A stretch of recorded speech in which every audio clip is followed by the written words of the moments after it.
Stanford University.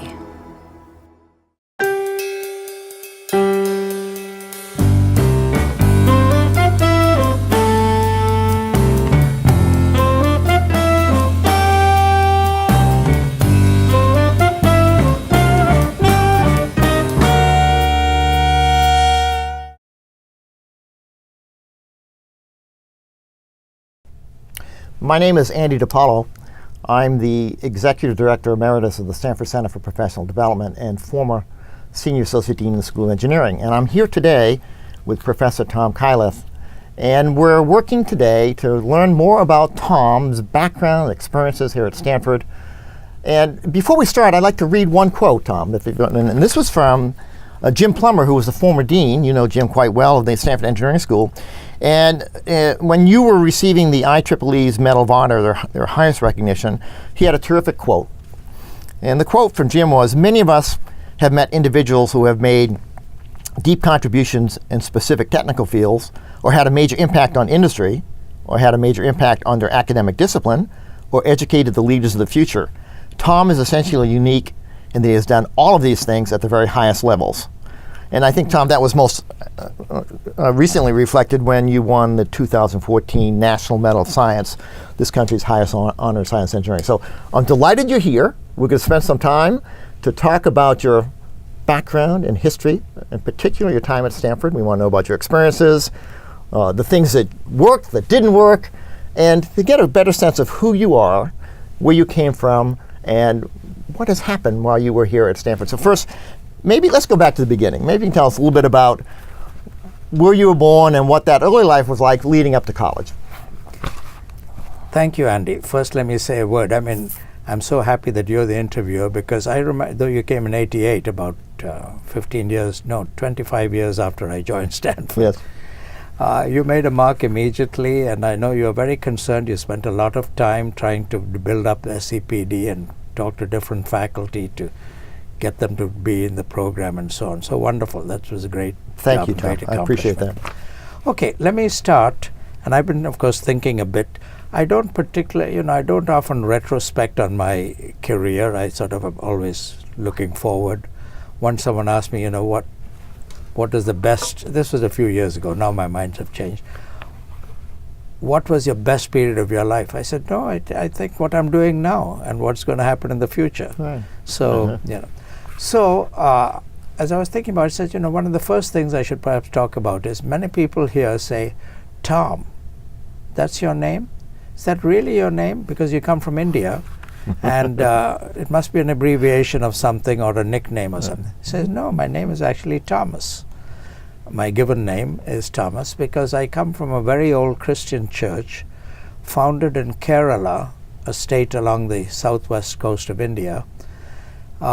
And the legend is, because there's no historical proof, that St. Thomas the Apostle came to India in 52 AD, or a little earlier, and was martyred here. And he converted a number of the local people and started a church here.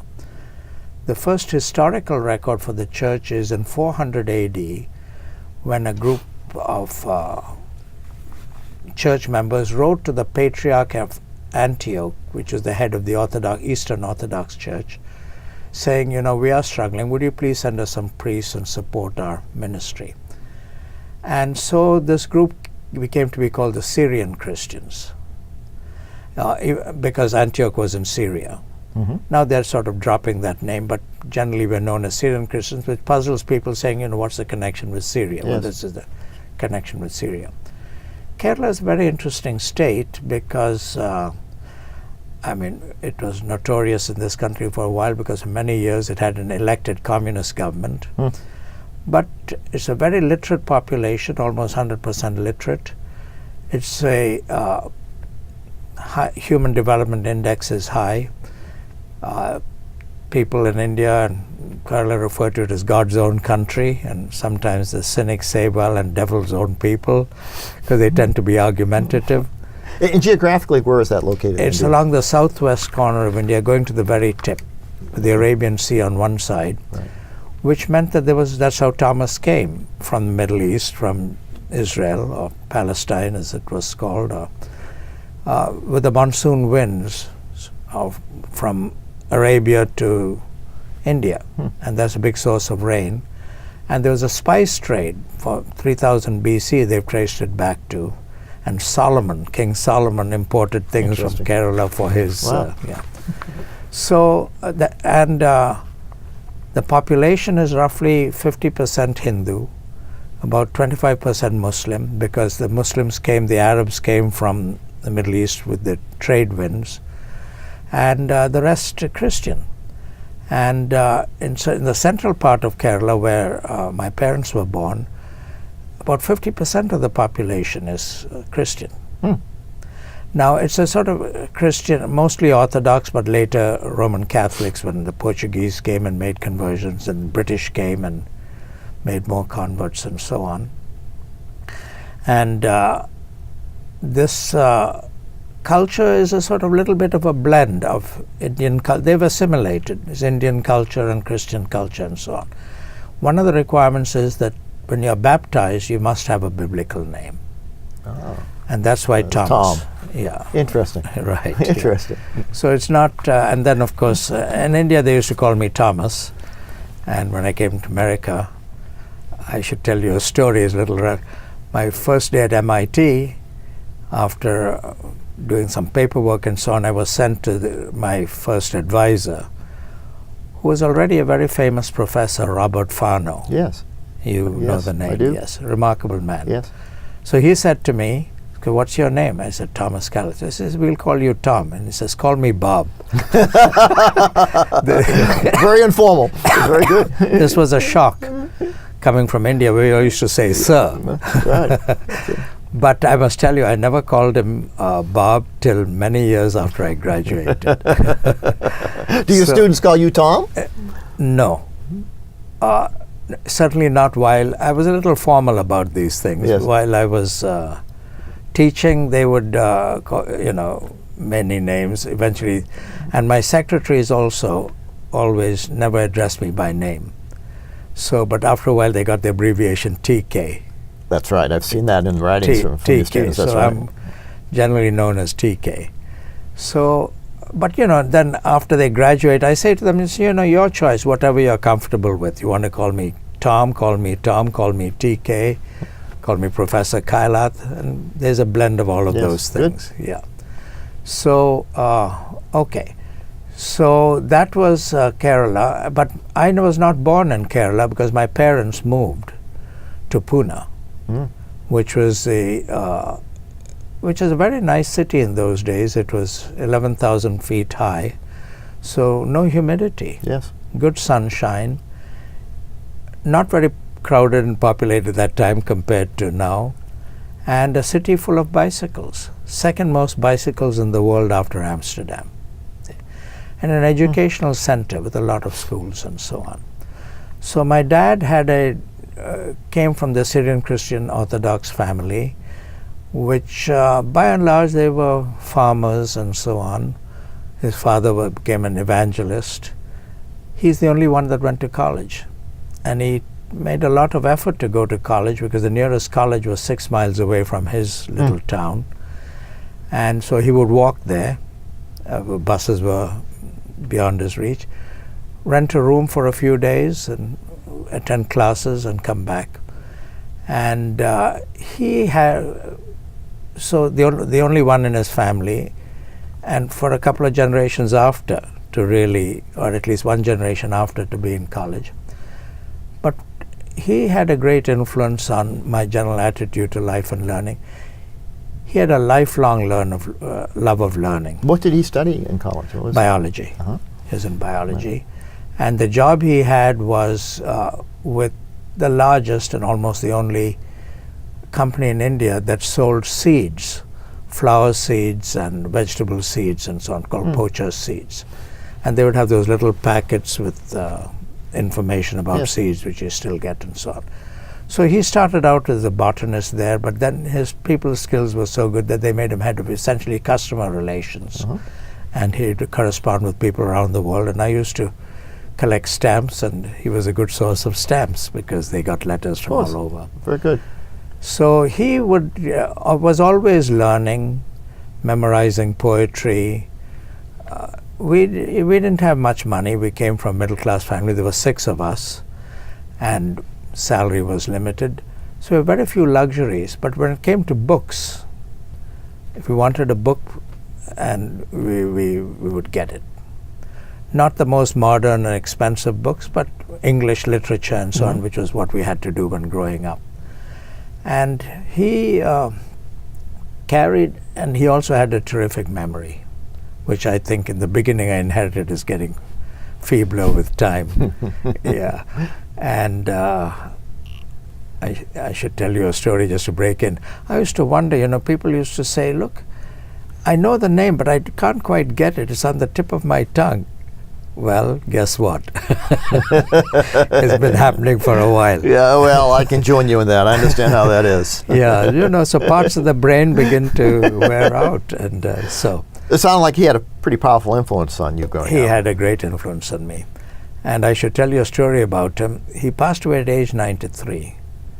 And about a month or so before he died, he was having a bad spell.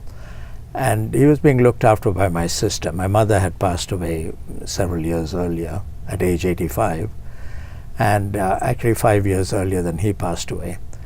And so we were in Bangalore at that time, fortunately, because we used to spend reasonable amounts of time in Bangalore, partly on sabbatical and for other reasons. And my father was old at that time. So my sister called, and Sarah, my late wife, answered and said, "What? Oh, we want the name of the nearby doctor who's your friend, because come and see the." She said, Sarah was reluctant because Mary, my sister, tends to trouble people too much about such things. So she said, "Okay, here's the number, write it down, but just make sure that you don't bother him too much." Few days, so the crisis passed. Few days later, we went to the house, and Sarah asked Mary, "Where is the phone number?" Because I want it back. Yes. She said, "No, ask your dad. Ask my dad." So you went and asked my dad, "Where's the phone?" "No, what do you mean? You want the number?" "It's in my head." That's pretty good for 93? Yeah, Excellent. 3 weeks later he passed away. Oh. So that was my dad. So he had a great influence on me. My mother also, in a different way, this very traditional cultures in Kerala. She was married her father was a lawyer, but she was married while she was still in high school, didn't finish high school. Was this an arranged marriage? Or not arranged? Yes, absolutely arranged, because her father said to her, "Okay, you're getting married, the ceremony is in the church on such and such a date, so we have to get ready," and so on. And the first time she saw my father was in the church. But that was not unusual in those days, Right. And I mean, my own marriage many years later was arranged too. Really? Yeah. Interesting. They work out well. We were married 4 to 6 years. Yes, that does work out well. Till cancer took her away, yeah. So anyway, but she was the disciplinarian in the family and the financial manager and so on. And her role, and she taught herself English and many things and so on, driving and so on much later. At age 50, she learned to drive. When I was hesitating, she would drive. Because when you go back to India after America, the traffic is so chaotic. It is the worst I've ever seen. It is the craziest drivers in the world. I agree with that. There was a joke. One of my friends went recently to India, and he came back and he said, "I can tell you a bad joke. Which side of the road do they drive on in India?" I think I know the answer. Tell me. Both sides. I've seen that. I've been in those cars on both sides of the road. Absolutely right. All right. So I was scared to drive, but my mother would. Yeah. So she made sure that all her kids studied and she never went to college, she never finished high school, made sure that they all got an education and so on. And I said, I have a brother who joined the Navy. He got the Sword of Honor from the Naval Academy, Military Academy and so on, retired as a Commodore.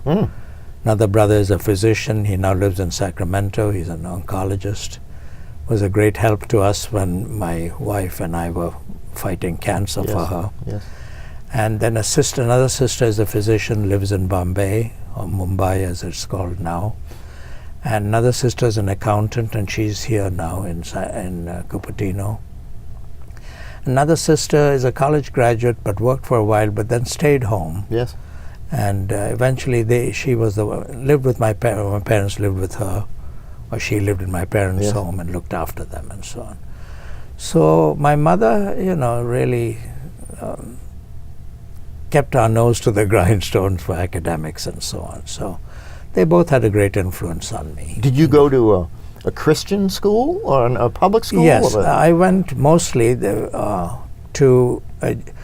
They have in India what they call convent schools, which is a generic name for boys' schools and girls' schools, run by missionaries. Oh.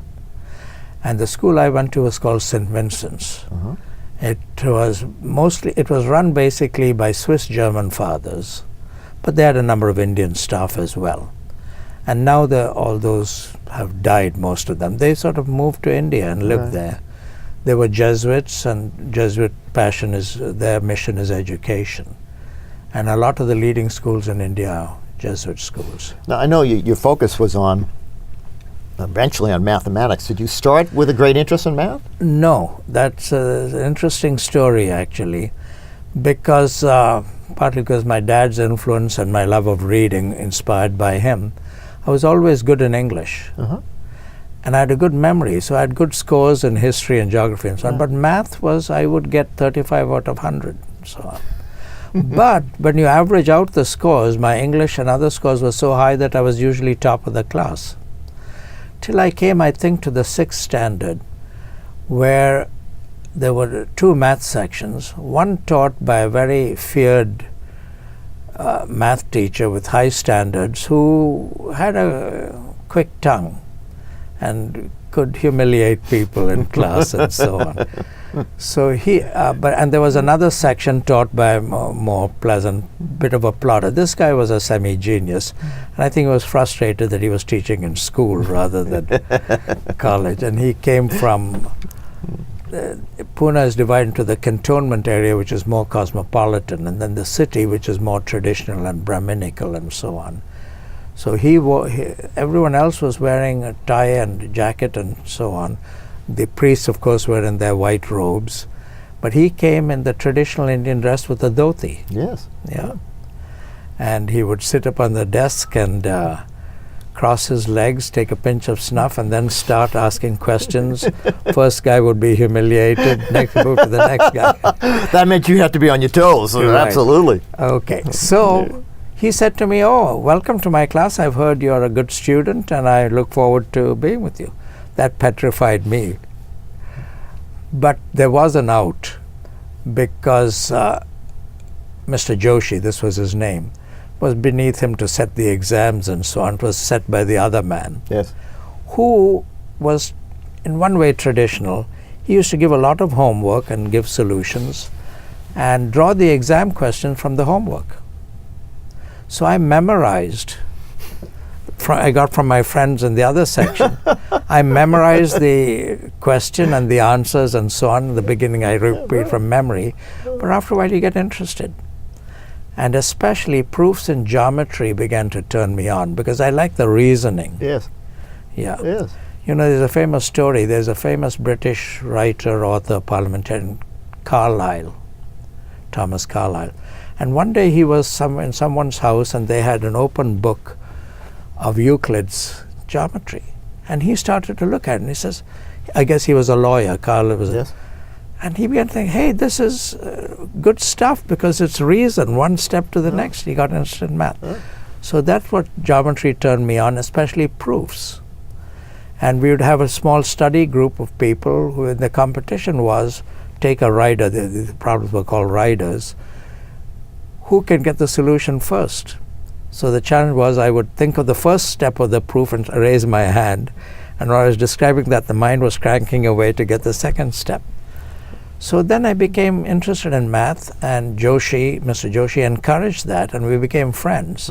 And he would give me extra reading to do and so on. So that's how I got interested in math. And how old were you then? I was, 6 plus 6, about 12 or 13. And then what happened after that? No, now he was the teacher in all the math classes. People throughout. They didn't have. I see. And we had a French teacher for a few years, and the same thing. The English teachers, by and large, so he could see your progress. He was with you for a number of years. Yes. And he did me a big favor, because when I graduated from school, I had done pretty well in school. It was a statewide exam and so on.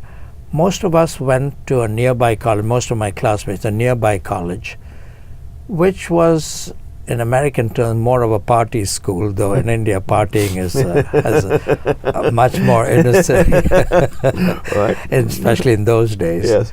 He says, no, there is a more rigorous school called Ferguson College. Ferguson was a British person who founded it, in the city, which is 6 miles away. He said, you should go there.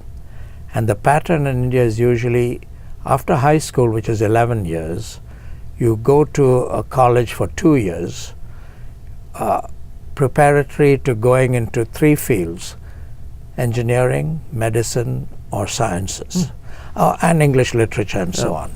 So you would go to, if you're going to engineering or medicine, you go to this 2-year college. And after you graduate from the 2-year college, you choose one of these professions. So I went to Ferguson College, and bicycling 6 miles each way. It was, Pune, as I said, had so many bicycles, it was interesting. And graduated, did pretty well, in fact topped the state exam and so on. And that enabled me to have my choice of subjects in the state and institutions in the state for engineering, which was my preference rather than medicine. Because though I had a good memory, medicine and even some of the subjects in school, too much memorization, and I would rather sort of rely on understanding and redoing things logically rather than memorizing them. Yeah. So the local, but Pune was fortunate because it had one of the best known at that time engineering schools in India, the College of Engineering, Pune. Pune now, they've changed the name to was an Anglicized version of the local Marathi name called Pune. Yes. So now it's called Pune. Just as Bombay is now called Mumbai. Yes, right. Yeah, and Madras, which people know about, is Chennai. Right. Yeah. Right. So that was the obvious choice for me. Moreover, I had heard that there was an elite program there, BE, Bachelor of Engineering, Telecom, which took only 10 students a year. Most other electrical engineering was power in those days. They would take 40. Right. And civil would take 40, mechanical and so on. So this was 10. And so how did you get into this program? It was run by a man who had another great influence on me. Your choice of subjects and disciplines in school determined by your rank in this exam. So usually the first 10 in the exam chose telecom, almost, unless they had a passion for something else. So I enrolled in this department. It was run by a man called Chandrasekhar Iyer, SVC Iyer, who had studied in Cambridge. And then when he came back, he worked in the oldest research institution in India, in Bangalore, called the Indian Institute of Science. And there was one of the most famous Indian scientists, Homi Bhabha, who founded its atomic energy program and so on. And he had studied in Cambridge and, done well, and Bhabha worked with him. Then he got a government job, which was usually the kind of jobs people in India got, because it was secure. Parents loved you to have a government job because you could retire with a pension. And a job for life. Job for life. Yeah. Somewhat like state jobs here now and so on. So, or tenured professors. So he became, but he was a smart man, streetwise. He joined the Bombay Education Service, it was called. And he persuaded them that, he was in Bombay, that he should start a program in telecommunications. In 1948, it was very early in those days. Most people did civil engineering, mechanical engineering. Those were the main subjects. Right. Yeah. So telecom was new because there was some radio was involved in it. So, and he said Pune is the place. So he started this program. And so I thought that would be interesting for me. And I'm trying to remember, I think it was while I was in Ferguson College that I read an article about a subject called information theory, which was a mathematical theory of communication and signal processing and so on. And one of the things that stuck in my head is the following. The article said, you know, in television, which we didn't have in India at the time, you take a lot of successive screenshots and blend them together so that you get a continuous image. But each of these, there's very little difference between one image and the next. So you don't really need to store all the images separately. You can just store the differences between images, and you'll need much less storage memory. Yes. So how much really less memory do you need? That depends on the kind of image, the statistics of the image. And information theory tells you, for example, to compress data, what is the absolute theoretical minimum for compression that you can get. And unfortunately, it didn't give you many schemes for doing it. That you had to figure out. And so this is a nice subject. And telecom, of course, is the natural. And it also spoke about sending information through noisy communication channels and so on. So I joined that school. And what year was that? Did you? 1953. Okay. 1954 was the centenary of the Pune College. 100 years. The oldest college was about 3 years older in North India, Roorkee. People often ask me, why don't you go to an IIT? Yes. Yeah. Did they exist then? They didn't really exist. Right. It turned out, and I didn't know about IITs while I was there, but in the second year of college, I heard there was an IIT that had been started, I think in 52 or 53 or 51 maybe, in Kharagpur, far away near Calcutta. Yes. Even if I'd known about it, it was new, first of all, and it didn't have any reputation, my parents wouldn't have sent me off, even at the expense. Right. Here we had a local college. Right. Yeah. So that there was no IIT. The IITs began to come later. And I was somewhat involved in IIT Kanpur, which started in 1960-61. And MIT was supposed to help Kanpur, IIT Kanpur. Okay. But the IITs, of course, now have taken over the elite educational system, of course. Yeah. And has become a brand name. Yeah. So I joined engineering college, and at that time it was a 3-year degree. Later it was changed to 4, and the IIT started with 5-year degrees. And I've begun to change my mind. We can talk about that later. I remember Gerhard Casper at Stanford once making a proposal, which never went very far quickly, to reduce college to 3 years. I remember that. Yeah. That got a lot of notoriety around the world. People throughout saying the world, U.S., a 3-year degree, that's right, yeah. highly unusual. Right? Yeah. Well, I had a 3-year degree, of which the first year was common to all branches of engineering. So I remember we had to do surveying out in the field with theodolites. As a civil engineer. Right? So yes, that's what a civil engineer. Yeah. I had to do workshop, work with lathes and wood turning and hammering. Really? Interesting. Because you're a mechanical engineer. That's correct. Right. Engineering drawing. For civil engineering again. With the drafting board. The drafting board and, chisel pencils. Yes, of course, yes. Did you? No, I was just a little bit after that, but I know what they are, and I've seen them in action, yes. Right, yeah. Now, my dad would have an excellent hand. He would draw these flowers and the what do you call them, the stamens and all that. Yes, pistil stamens and things with flowers. Yeah, I was lousy. So it was a struggle. Oh. Fortunately, it was only the first year. The second year was largely power engineering and mathematics and so on, not really telecom. We always had some math and applied mechanics, dynamics, statics, and so on. The third year was really the telecom portion of it. It had subjects which are no longer taught, like telephony, yes, telegraphy. Yes. Yes. That's right. Nothing about transistors. There was not radio, vacuum tubes, and Class C amplifiers. I can't remember almost nothing. Okay. We had just one textbook. It was famous around the world, the 4th edition of Terman's Radio Engineering. Yeah, that is the most famous text. Right, the most famous textbook. And I learned a number of Stanford names because in the 4th edition he was helped by Halliwell and Willard and so on. He mentioned That's that right. in the preface. Right. And so everyone knew that Terman. That was a Bible. Terman's radio engineering was our Bible. Right. So many years later when I met Terman, it was like meeting a heavenly figure. Like the Pope. The Pope, yeah. Meeting the Pope. So, very non-mathematical.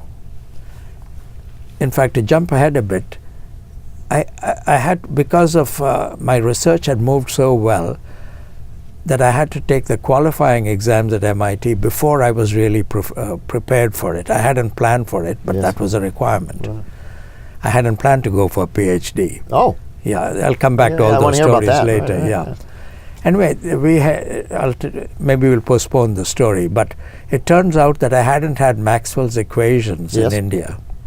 And my questions were about I Maxwell. was saying, and you're going into qualifying exams without knowing that? That would provoke some anxiety, I would think. Well, it was discovered in the oral exam. That's a good story. Okay, we'll get back to it. No, because Terman's book doesn't have Maxwell's equations in Oh. it. So you graduated. I graduated, and Skilling. I had read a book by Skilling, who wrote, Hugh Skilling from Stanford, who wrote a lot of nice textbooks Oh, wow. and so on. Yeah, but while I was doing that, I had math interests, so I would do some reading on my own. And there's a subject called Boolean algebra, Yes. which is logic, Yes. used for switching circuits. Very easy to read once you figure it out, And so I told Aya, I've read this, very interesting. They're designing relays for telephony. He asked me to give a talk in an evening, and he'll invite people to Yes. come, and mathematicians and so on. Then I discovered something called Laplace transforms, Yes. which is a fast way of solving algebraic way of solving differential equation, no calculus. I give a lecture about that and so on. As you were a student giving As a lectures. student, yeah. Oh.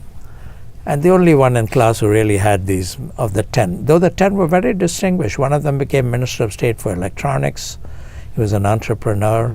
Other became the head of the TRAI, the Telecommunications Regulation Authority of India. Some of them went to the ITU, International Telecom Union, and so on. So it was because That was they quite were, impressive. You were being asked to do these lectures. that's right. Very yeah. good. So it was nice. And that brings me to how I got into MIT. I had never imagined, no one in our cohort imagined studying overseas. And we were all basically middle class families. What did you think you would do otherwise? Oh, you would take a state exam and get a government job. For me, that meant either Post and Telegraphs or All India Radio or Indian Railways. Oh. Because all of them right. need technical Right. technical people. So what was the leap to get you from not doing a civil service job to coming to the United States at MIT? Okay, so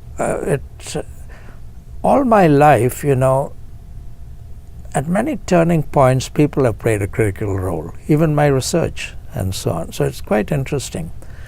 We're Christian, as I said, but there was no church, Orthodox church in Pune. Most of the Orthodox people were in Kerala, which is, Yes. about 1,000 miles south. Right. So we used to go to the Methodist church. My parents were fairly religious. Oh. And there, of course, you have a diversity of people. And one of them was the Krishnaiah family. And they had a son a year or two older than I was. And we would meet in the church, and his father, Dr. Ganugopati Stephen Krishnaiah, was a quite remarkable man. He had gotten a PhD from Teachers College at Columbia University Yes, right. in 1929. Wow. Yeah. Then he went back to India and he joined the government service in the Bombay Education Service. And when I was in school, higher grades, he was what is called inspector of schools.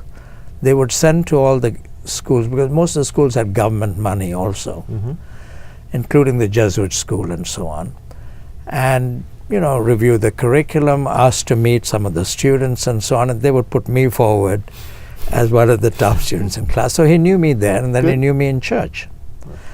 Now he was later in his career, but before this MIT for me, he spent a couple of years in Washington as in the Indian embassy in Washington as educational attaché from India. They had such a position Yes. too. And he kept many contacts because he had started a children's magazine, and he would fundraise for that by coming every 2 years to America, visiting different places, giving lectures, and so on. So he said to me, "You should go to America." Had you ever been out of India before?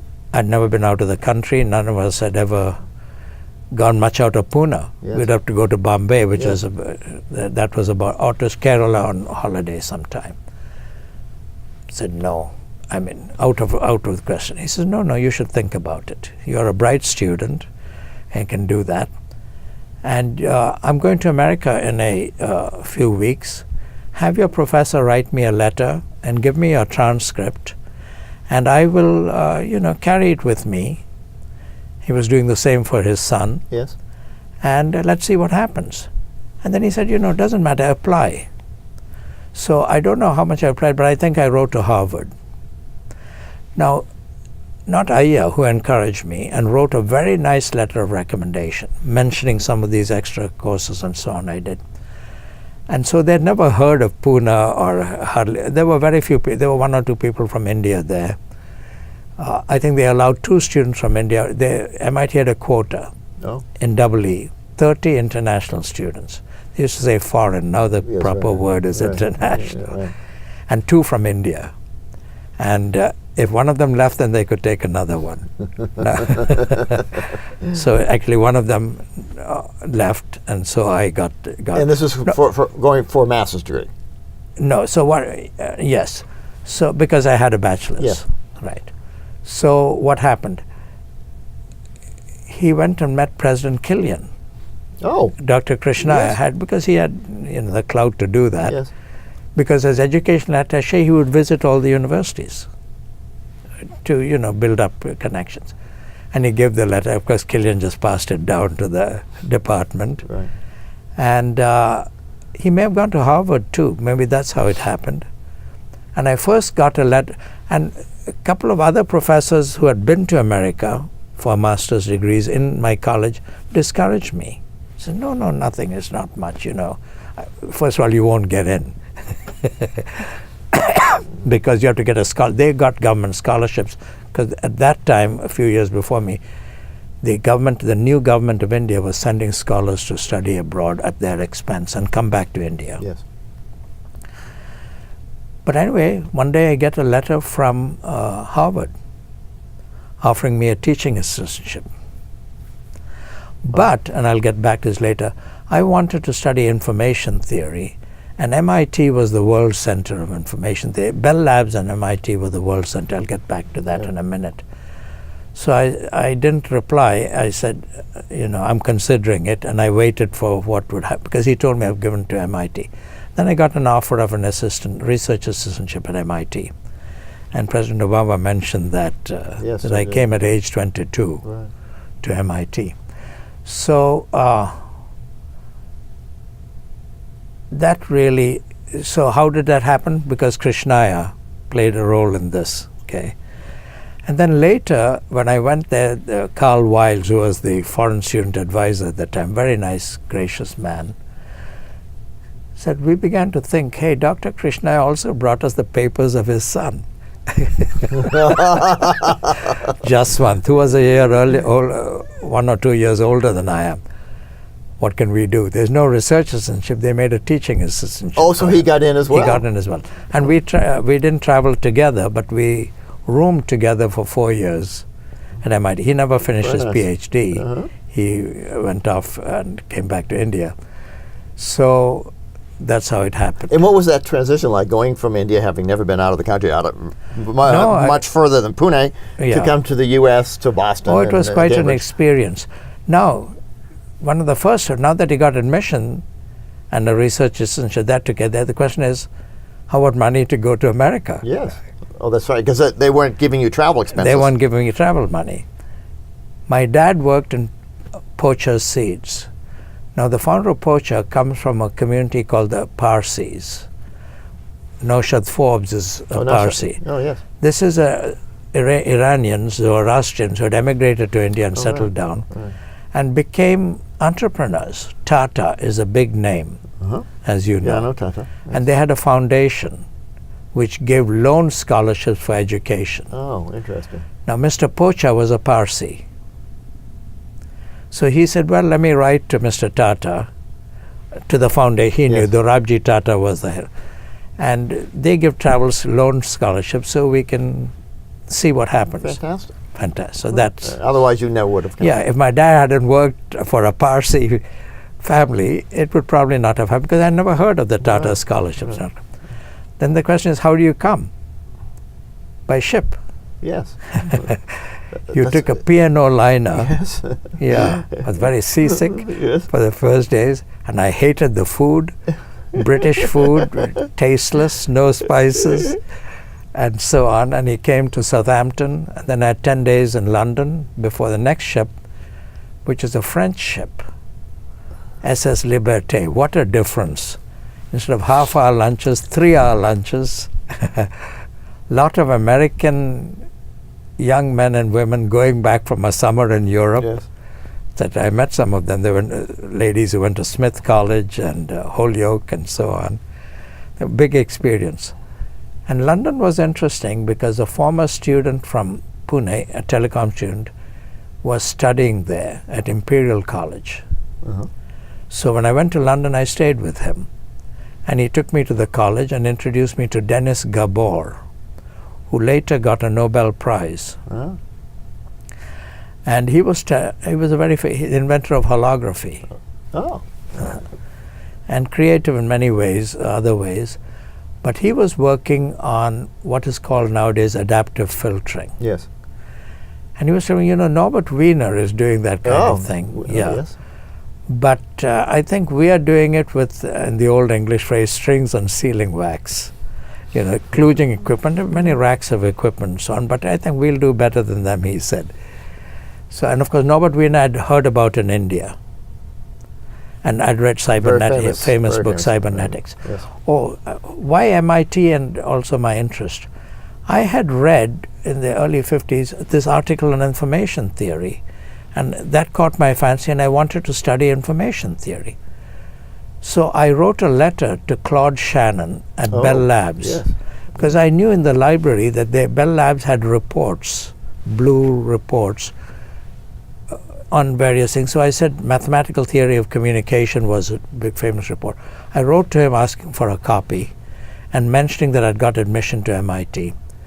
And I got a letter back from Shannon saying, oh, that's nice, thank you. Here are my reports. Here are a number of them. And I must tell you that I'm leaving Bell Labs and going to join MIT as well. So I'll see you there. Fantastic. Fantastic. Wow. Later I met him at MIT. When the first year I landed, he wasn't there. He was at Stanford, at the CASBA, the Center for Behavioral Sciences. And he went back to him and I said, I wonder how they ever do any work at Stanford. The weather is so good that you're usually always outside. Anyway, then one day, the students were on one side of a hall, the faculty were on another side of the hall, so we'd bump into all of them.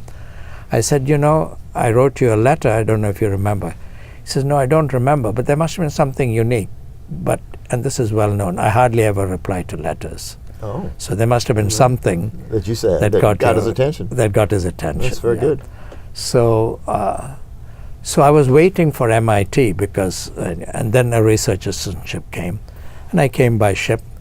And I must tell you, my first day in Boston, you were saying the difference in India. I remember it was August 30th or something like that. They had a reception for students. It was 93 degrees and 93% humidity. I'm a Bostonian by birth. I know exactly what you're saying. But were you prepared for what was going to happen 3 or 4 months later? Well, I was, of course, preparing myself mentally, and which was an issue too, because I didn't live in Cambridge. I lived in Back Bay, Yes. and I had to cross the Oh, I know that bridge. I've crossed it many times in the winter. It's very Right. nasty. with earmuffs on Massachusetts Avenue. on Mass Avenue. Yes, exactly right. So it was. So what was it? No, but I was complaining bitterly about. I was sweating, profusely. So why are you sweating? You come from India. I said, no, I come from Pune. Which is high altitude. No humidity. Yeah, right. So I had to get used to the MIT summers. And then came the first snowfall. Well, that must have been special for you to see Yeah, that. it was right? special. It was special. I wrote a long letter back to my parents. In those days, to write aerograms. Yes, Yeah, that's right. right, yeah. No telephone. That impart's too expensive. Yeah.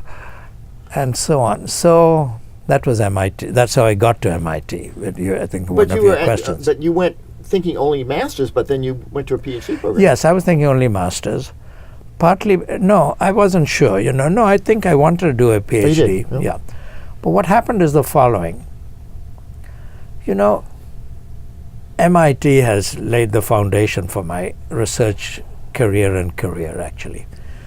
Because I went at the golden time. Sputnik had just been launched. There was the Joint Services Electronics Program, Yes. which gave block grants. Stanford Yes. had them and so That's on. right. So I was funded by the JSEP. And it was the golden age of information theory, a period of about 10 years from 57 to about 75 or more, 57 to 65. Yes. There was a brilliant group of faculty, Shannon among them, Fano, who invented some information theory by himself independently, some results in it and so on.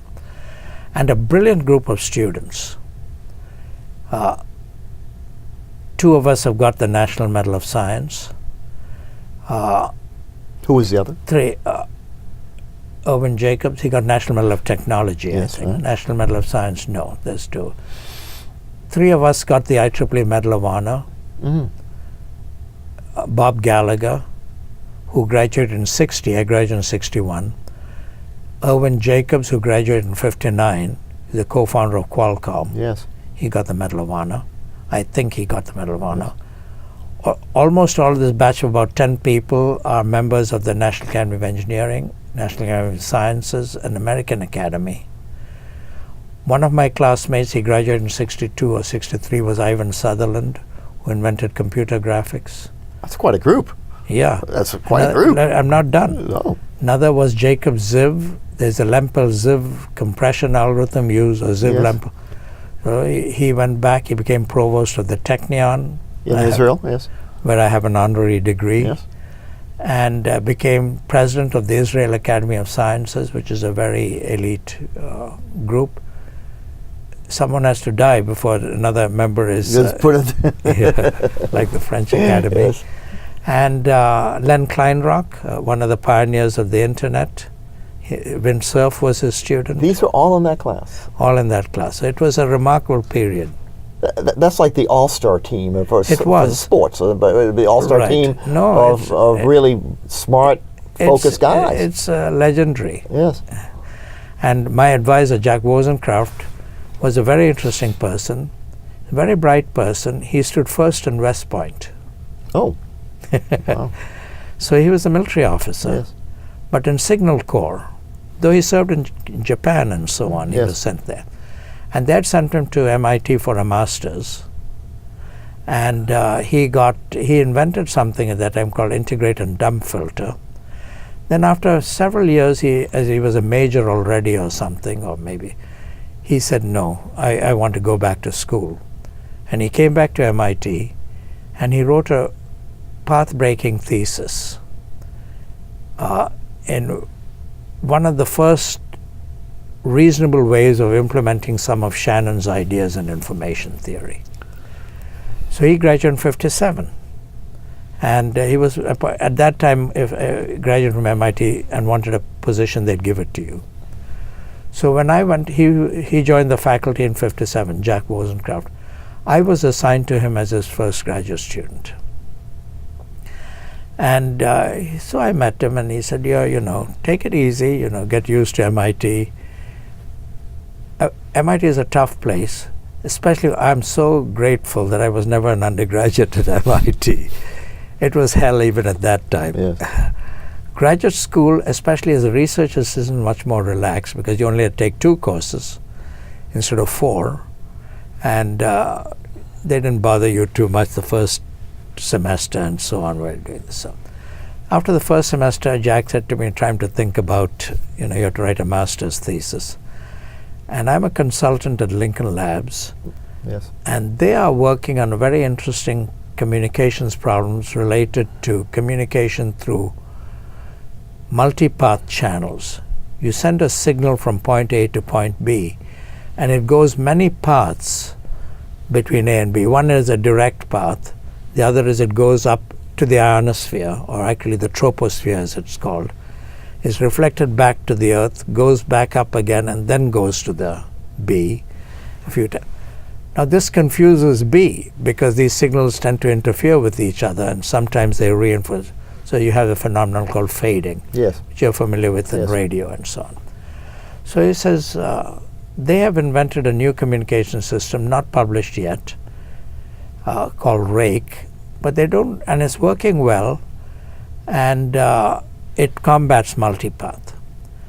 But the channel is time varying and randomly varying, so we need a more fundamental study of, and it's a linear channel of linear time varying systems. And that was a common word, time varying. Later we had an English editor because you had to write papers at MIT. They could afford to have editors for RLE, the research lab. I was in the famous RLE, Research Lab of Electronics, which grew out of Radiation Lab, which is famous for for developing radar. Is that where Terman was during the war? Was he associated? He was with at Harvard, another work, countermeasures. Terman worked at Harvard, that? I see. Okay. Kraft labs. MIT did the radar, the magnetron with the British and so on. And had many famous other people too. Fano worked there and so on. So where was I? But you were going to Lincoln Labs to do the work. Yeah, no. So he said, why don't you take that as a topic for your master's thesis? So I did. Oh, I wanted to say, time varying was how the word was. So when this English editor said to me, you know what that means? They say time invariant. You've heard the word time invariant, Yes. which means not changing with time. Time varying means you are varying time. You're changing time. Yes. It should be time variant, which means changing with time. Uh-huh. But things stick. I mean, my thesis and my paper say time variant, but the literature still says time varying. So good writing skills I developed in India already.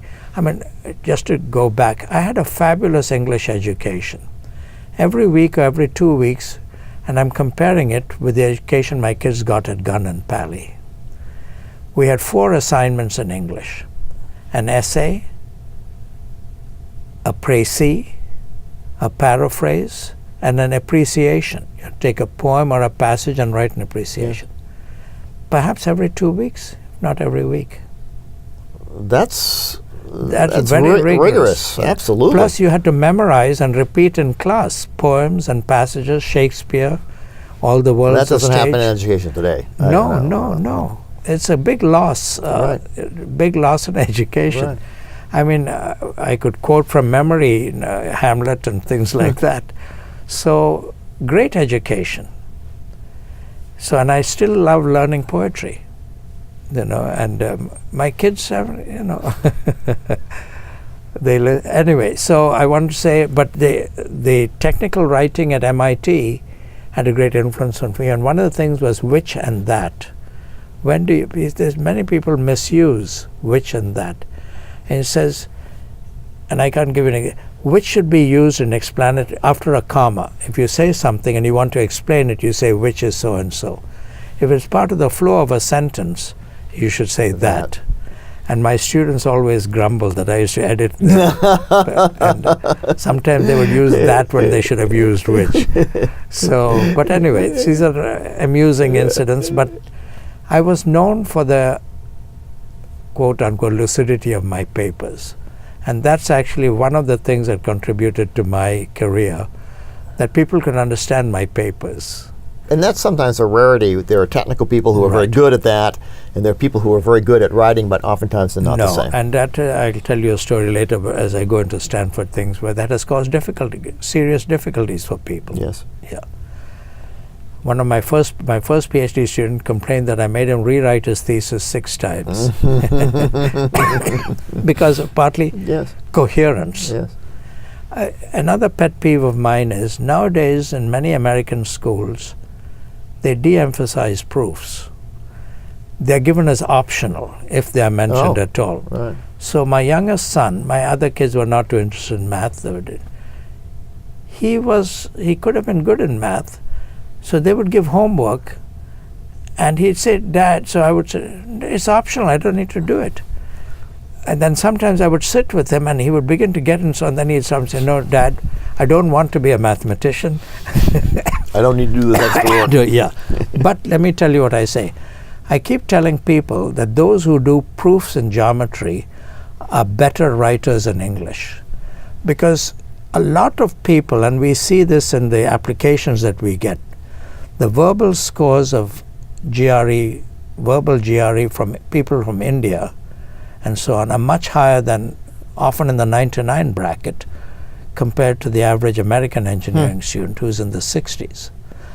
Because in America, stream of consciousness writing, essays and so on, and that's encouraged because creativity, they say. So I have many students, and especially the subjects I taught, you had to solve problems which were engineering problems, but mathematical. You had to reason your way through it. But many people would write answers where they had all the right sentences, but in the wrong order. They sort of have it jumbled in their head and put it down. Whereas if you were used to proofs in Euclidean geometry, you can't do that. Yes.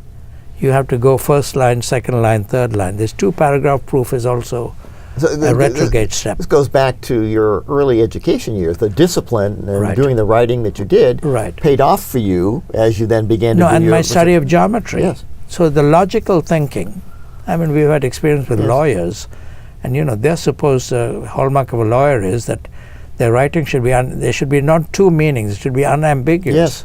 Yes. Because otherwise the law could fail. That's right. That's what's happening in the Obamacare Supreme Court thing right now, 4 sentences. So, but I've even seen legal briefs which they're not good legal writers. I mean, we should keep going on. You were at the master's level MIT. So let me tell lab you, project. what happened is I made some progress in this subject, and then there came the second part of the program. I learned how to characterize them. That got attention, and I was invited to give, anyway, I'll tell you, it got attention, it was good work, but then came this problem of how do you identify the channel? It's an unknown box, you put a signal in, you get an output, what's going on in the channel? Okay. So I found a partial solution to that using the models that I had for time varying channels. In mathematics, it's called a condition under which you could do this measurement. Because the idea is if things are changing rapidly, you may not be able to get enough information from probing signals. I found a sufficient condition and a signal which you could put in which would allow you to identify the parameters of the model that I had. But I couldn't prove that it was necessary, that you couldn't do it, still couldn't measure the channel even if this condition was violated. I struggled with it for several weeks, couple of months, and your advisor, would occasionally meet you and say, what's happening? Tell me what's... I said, Jack, no, I said, Professor Wozencraft or Sir, Jack I called him many years later, give me another problem. He said, okay, no problem, we'll do that, but write up what you have, why you are having difficulty, what are the difficulties, and that can be helpful so that nobody else repeats your... Yes, right. In the process of writing it up, I figured out that's very good. That happens. That's very good. And I got, actually, let me spend a moment on it. I used a very clever, simple, as Lotfi said later, simple and retrospect proof.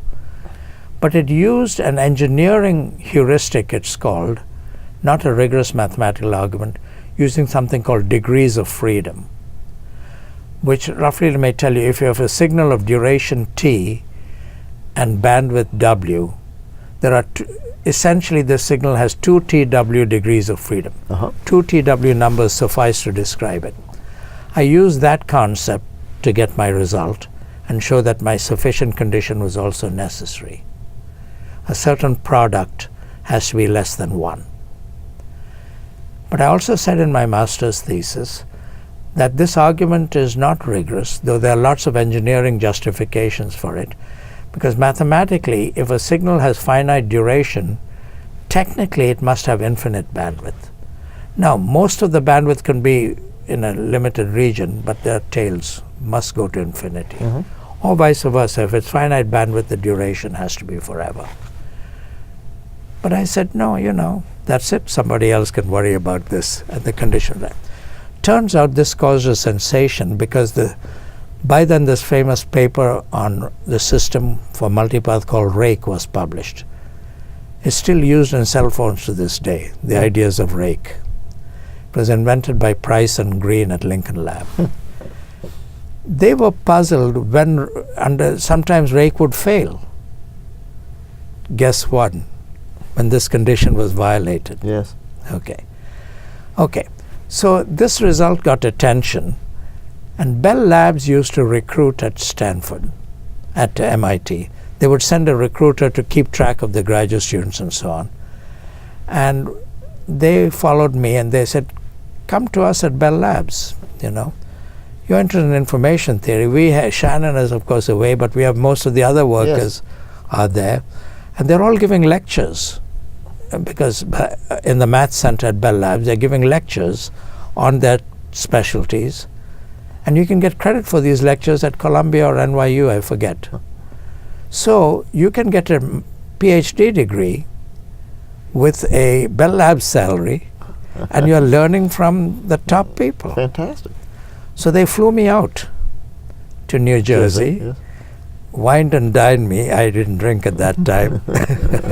And Frank Kuo tells me this story. So I was very tempted. The money was attractive because my parents could certainly use it. They didn't have a house of their own. They were living, etc. So I told Jack that now I call him Jack. He's passed away, but I hope he's not turning in his grave. I'm going to Bell Labs. So what he did is, he said, yes, do what's best for you. But he told Price and Green, he was a consultant at Lincoln Labs. Yes. He told them that Tom is going to Bell Labs.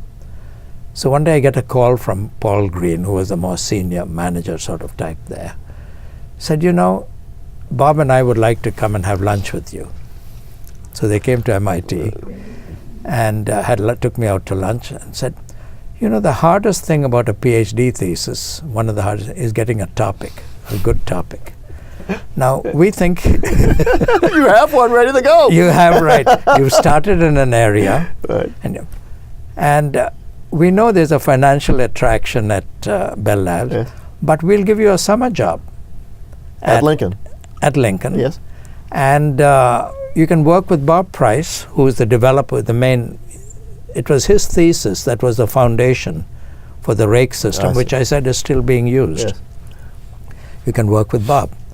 However, this is one restriction. You cannot come to Lincoln Lab because it's highly classified. Oh, that's right. It was the Defense Department. It's a Defense Department.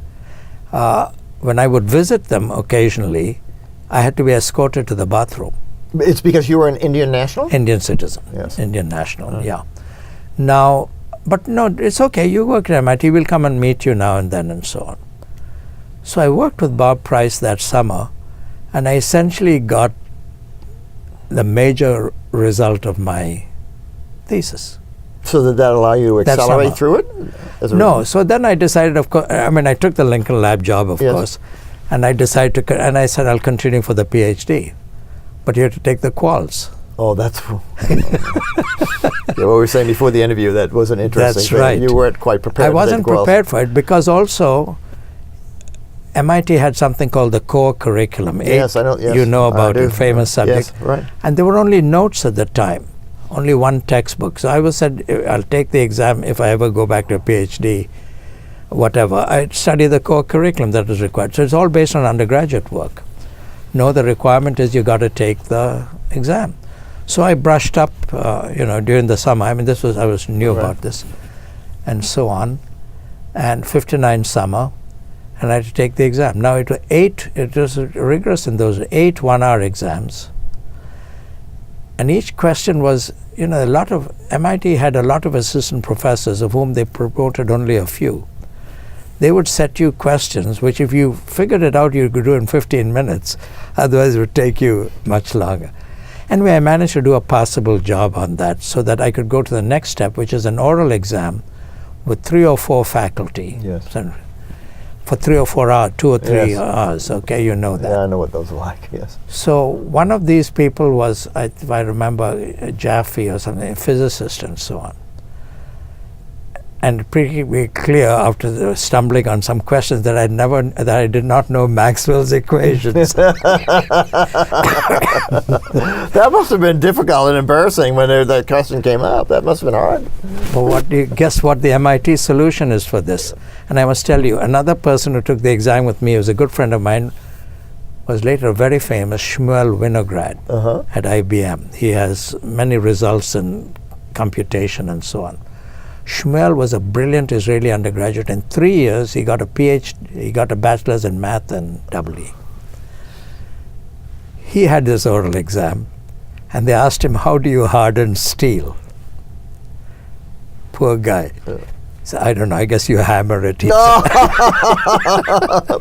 Not quite what they were looking for. No. So what is the solution? They said, "Okay, you have to take the exam again, but we'll allow you to take the exam again, but you must be teaching, Sam and you will be teaching assistants in electromagnetic theory." Wow. And I must tell you, we knew that subject backwards and forward. Because teaching assistants at MIT would often take recitation sections, and they set most of the homework. Oh. Yeah. And you had to be creative. There are a lot of teaching assistants. It's always interesting that I say that it's when you don't realize how much you know, how little you know about a subject until you have to teach it. Teach it, right? exactly. Percy Diaconis, is one of our famous statistics professors, said, teaching is the most intense form of research. Yes. Because Yes. absolutely teaching right. is the most intense form of research. So that was great. Now I've forgotten most of the electromagnetic theory that I learned. But enough to pass the exam. Then next time I passed the exam. Right. So where did that then take you from after that? And did you have at that point career aspirations to go into industry, or did you want to? No, most of us felt that we would go to industry. Yes. Maybe sometimes we'd spend a few years in academia and then go to industry, because that was the goal. That was the era engineers. when the companies had research labs. That's like right. Bell and IBM and others would allow that to happen. Right. And I would have gone to Bell Labs perhaps. Yes, right. But MIT had so I'm coming to what happened. So everyone who graduated, almost everyone, could get a faculty appointment, and I was given an appointment at MIT as a lecturer. But I told them I want leave. I accepted it, but I want leave because of the following. When you're in India, there are 2 famous engineering schools, MIT and Caltech. And I had been, I'll get back to part of this thing later. I had visited California. Anyway, I wanted to see Caltech. There happened to be a visitor from Caltech and JPL called Saul Ghulam for 1 month at our leave. We used to have a lot of visitors. Mandelbrot was one, and so on. And MIT was everything was happening at MIT at that time, actually. They didn't publish many papers because they said, "Why, we are the people, we know it." Should tell you a story. Peter Elias, who's one of the famous professors, was away for 6 months once, one term. And when he came back, "Where were you?" He says, "I was on sabbatical at Berkeley teaching information theory to the heathen." That's funny. That's So that's very good. That's the only place. It was the only place. Bell Labs and this were the only places. Right. So Saul said, "No problem, come out to JPL and Caltech and I'll invite you. You can work with us." Great. So I took leave from MIT. I went back to India. It was arranged. I met my future wife, who was 20 studying English literature and 1 year to go. Yes. And so he said, we'll get married next year. And I came back and I went to JPL. What year was that, do you recall? 1962 fall. 1961 fall. I graduated in June 61.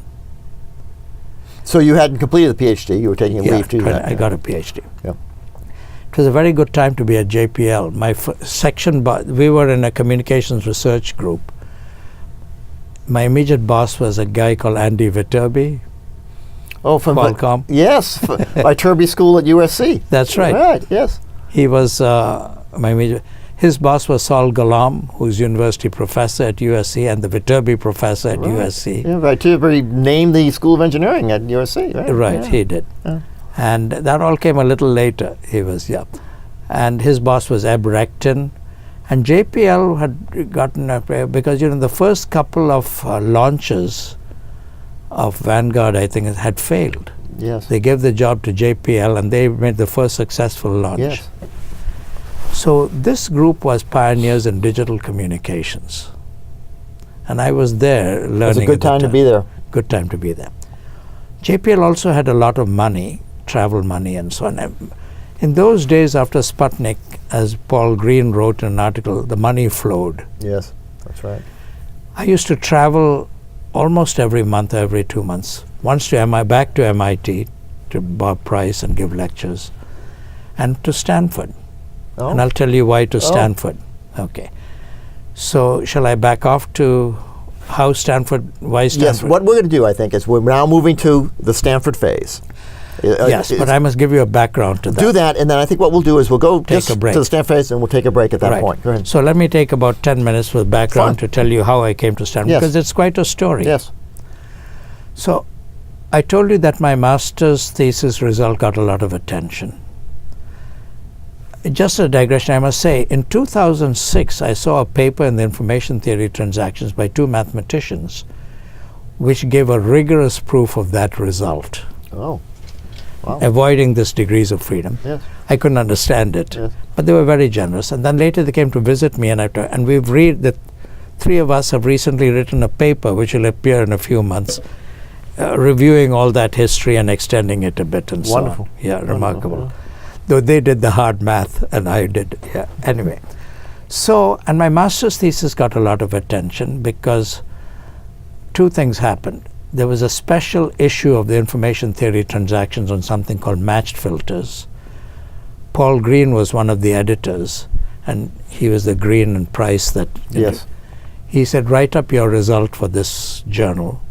So 1960 was my first journal paper as a graduate student who had failed the quals, 1960. And it was a well-written paper, got a lot of attention.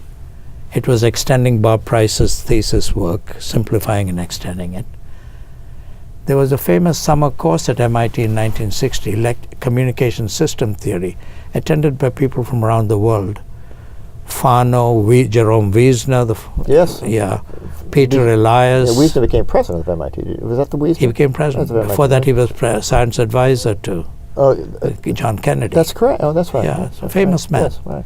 He was the head of RLE when we were there. Uh-huh. I was the only graduate student lecturer.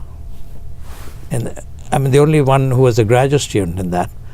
The book was translated into Russian. So when I went to Russia, they all knew about my work because my lectures were part of the two chapters of the book with us. Then in October 1960, there's a famous man called Richard Bellman who invented dynamic programming, which Leuenberger and Howard and all people use. And people here at Stanford, David Leuenberger and Ron Howard. Yes. Yeah, but dynamic programming widely used, well known. He organized a special conference, about 15 speakers, on a workshop on optimization theory in Santa Monica at RAND.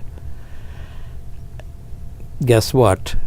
I was one of the speakers with very famous other speakers. At RAND, that's quite impressive to be able to. No, Lotfi Zadeh, Barankin, George Danzig. Oh, Danzig. Well, I think, or someone in his field. Yes, right. So all this got a lot of attention. So I had international visibility already. The background is what I'm saying. Yes. So I got sent to a conference in London I had a paper accepted in the 4th London Symposium on Information Theory. And how I got there is another story, but we are spending time, so I won't do that. I was the only student in the conference. Who were some of the other speakers? John Pierce, Peter Elias, Jack Wozencraft, Marvin Minsky. You know, who was at MIT? I got to know. That's a wonderful group of people to be with. Right. Yes. And they liked my talk and so on. And Peter Elias introduced me and said, "Here's Tom. He hasn't passed his quals, but he will." So this was June of 60. Yes. And I had to take the quals in September of 60. Second time. That's a wonderful introduction. He hasn't passed the quals, but he's going to share his Right. research with you. That's good. And Pierce complimented me on my talk, I remember. He's a man of few words. And one of the people there was Norman Abramson. Oh. Did he say something about the talk to you? Yes. He liked the talk. And he said, "Tom, you know, I'm at Stanford and I..." Yes. No. Anyway, then he knew I was a JPL because I would visit Stanford. I mean, from JPL I'd come to Stanford right. for 2 reasons. Lotfi Zadeh was sort of a mentor. Lotfi Zadeh was a premier figure in system theory, and he had worked in time-variant systems. So he saw my result and it blew him away. He said, "So simple. If you thought of the proof was so simple in retrospect." He wrote a big review article. He wrote all the major review articles in the IEEE. I think 1962 was the 50th anniversary or something. He mentioned my work in that. He was at Berkeley then. And Abramson was at Stanford. So I'd come give a lecture here.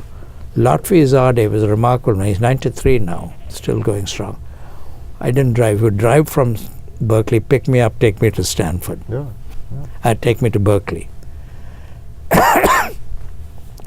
So Norm said to me, "You know, why don't you join us? Come and visit Skilling." I said, "No, I'm not interested. You know, MIT is the place." Yes, of course. Yeah, I'm not interested. But the next time I go to seminar, Skilling was in the audience, so I didn't know that. And Skilling was the... Hugh Skilling. Hugh Skilling. Hugh Skilling, yes. His interest was not research, but teaching. Yes. Yeah. And he okayed my teaching, my lecture. So Norm said, "You know, be serious about it, think about it." So then I said, okay. So I came, and they sent me to Terman. I forget exactly, my memory little. He was provost then. He was provost, yes. But he paid attention to. So I spent an hour with Terman, and he said to me, "You know, you're at top of our list, and we'd like you to come. What can we do to do?" So he showed me a huge stack of computer printout, dot matrix. Yes, right. He liked data. Yes. He said, "You know, there are only 2 engineering schools west of the Mississippi. One is Caltech, and one is 2 famous ones," he said. 2 private engineering, I forget exactly. Caltech is too small. Stanford is going to be the notable school. That's right. That's one reason you should come, yes. And we have support. And of course, I knew him, Terman's Bible and all that. Yes, so of course. Yeah. And was John Linville chair then? No. No. John Linville was away at that time. He was on sabbatical at Bell Labs. Mm-hmm. He hadn't become chair yet. Right. He became chair in, this was 62 that we're talking about. Oh, well, he much became earlier. chair in 64. Yes, right, okay. Skilling was still chair. Right. He said, I understand that you're also interested in statistics. Well, Al Bowker is my dean of HNS, and he is a statistician. So Al Bowker came, he invited Al Bowker to walk me around statistics and so on. And so he was full court press. And but I was still hesitating, and then I hadn't met Pettit Joe yet. Pettit? He was, yeah. Yes. But it turns out I was going to a conference in New York, and Pettit either had to be in New York or something, but it was arranged that Pettit would interview me in New York. For people who don't, that he was Dean of the School of Engineering at that time. Dean of the School of Right. Engineering, okay. So then they made me a formal offer. I think a salary of $8,300. I was getting $14,000 at JPL for 9 months. Oh. Yeah. I didn't really reply. I think a few weeks later, we are reviewing our salaries. It's now $9,000. But I didn't really reply. And you know, Jim Gibbons researched some of these facts, and it's in the files. Yes. Not everything is in the files. Yeah. But one day I get a call. I was sitting on the lawn at Caltech with a friend of mine. In the house, our house was faced Caltech, this very building at Caltech. I went and took the phone. Norm Abramson says, "Tom, you got to tell us whether you're coming or not, because we have to go to the next candidate. We can't drag this on forever." Because I said, why should I come here? Stanford was not here. So I said to him, and I blush to say this story, and I don't blush anymore. But I said, "Tom, there are some faculty, I won't name names, who have a half a dozen papers and they're already associate professors. I have a half a dozen papers. Maybe if you make me associate professor, I'll come." Oh, you're a good negotiator. This is good. I like this. That's highly unusual. I like what you do. Yeah, very unusual. Yes. Well, because I wasn't really, and I thought that shuts it down. What they It say. was foolish. I didn't think. Well, what they say. The answer is always no unless you ask the question, right? Yeah, right. Yeah. So anyway, a couple of hours or later, Norm called me. He says, "Tom, this is true story. Remind me never to play poker with you again." He says, because they agreed. I don't know the history, but there can't be many people who've done that. I think, Skilling was not. He called Pettit. Pettit called Terman, and Terman said, "Go for it." Fantastic. Impossible these days. Impossible. It would never happen. It would never happen. Never But happen. Lou Terman was a student in my class at Stanford, one of his sons. Yes, right. In fact, he's like his dad, very organized. His notes were so perfect of my lectures that I Xeroxed them and I found them recently. Lou said to me, he was one of the people, he was vice president when they presented me the Medal of Honor. Yes. He said, my dad probably knew more about you than you know yourself. Terman had the reputation that he would call around his network and get feedback on you. He did that for all his hires. I would imagine very few people in the history of this university jumped to associate like you did. I've never heard of it. That's right. You may be unique. So they offered me to start in January of '63. No, so I agreed. I said, "I'm coming." But I said the following, there's a condition. This was sometime in '62, fall of '62 or spring of '62 or something. Maybe fall of '62. I said, "I am committed to going to Berkeley for 6 months because Bob Price, who was one of my major advisors at MIT, is spending 6 months at Berkeley. And JPL has agreed to support me there, so I'm going there, and I'll join you in September after that." Good. Okay. They said, okay. A month or so later, I get a call from Joe Pettit, or a letter from him. "We have some extra Ford Foundation money, and we would like it if you would, you're not going back to JPL. You're coming to Stanford. Let us pay for you. You join us, and we'll pay your salary while you're at Berkeley." So I had sabbatical when I started. Wow.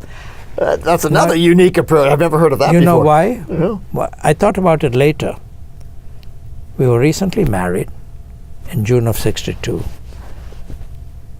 Berkeley was thriving. It was before your time.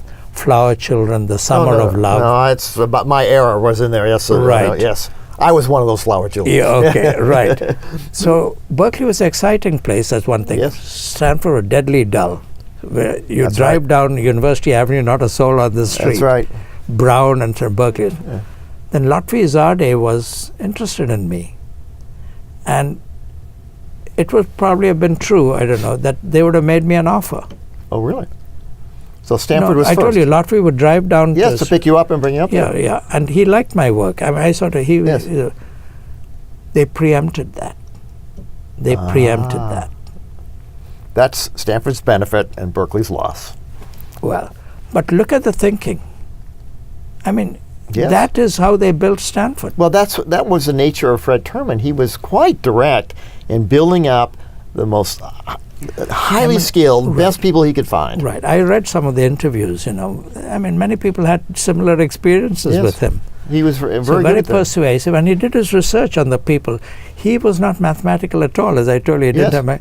but he believed them, and he wanted to get me. Yeah. But there was a small wrinkle. They presented this to the department, I guess, Pettit. department said, this guy's never even taught a class. So let's make him acting.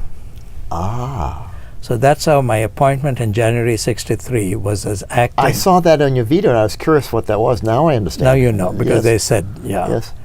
And so we can come back. So that's how I got to Stanford.